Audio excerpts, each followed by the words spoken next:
নভেম্বরে যুক্তরাষ্ট্রের প্রেসিডেন্ট নির্বাচন জমে উঠেছে নির্বাচনী প্রচার। টেলিভিশন বিতর্কে একে অপরকে ঘায়েলে ব্যস্ত জো বাইডেন ও Donald Trump. Jobs have bounced back from the COVID. He has not done a good job. He's done a poor job, and inflation's killing our country.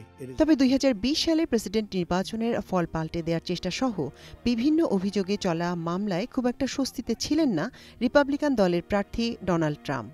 এসব মামলার অপরাধ প্রমাণিত হলে নির্বাচনে প্রতিদ্বন্দ্বিতা করতে পারতেন না তিনি। And he doesn't care about our veterans. Nobody been worse.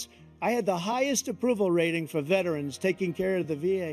সোমবার যুক্তরাষ্ট্রের সুপ্রিম কোর্টের রায়ে অনেকটাই ভারমুক্ত হলেন 78 বছর বয়সী ট্রাম্প। এতে বলা হয়, প্রেসিডেন্ট থাকাকালে নেয়া কিছু পদক্ষেপের জন্য ডোনাল্ড ট্রাম্পকে বিচারের মুখোমুখি হতে হবে না, তবে ব্যক্তিগত কাজের জন্য অভিযুক্ত করা যেতে পারে।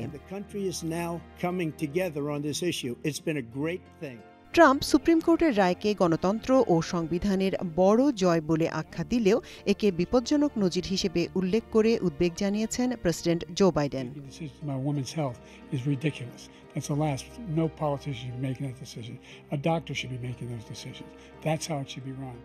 নির্বাচনের ফল পাল্টে দেওয়ার চেষ্টার পাশাপাশি ক্যাপিটল হিলে হামলায় উস্কানি, পর্ন তারকা স্টর্মি ড্যানিয়েলসকে মুখ বন্ধ রাখার জন্য ঘুষ দেয়া, কর ফাঁকি ও রাষ্ট্রের গোপন নথি সরানোর অভিযোগে বেশ কয়েকটি মামলা হয় ট্রাম্পের বিরুদ্ধে। তামান্না মিনহাজ, নিউজ টাইম।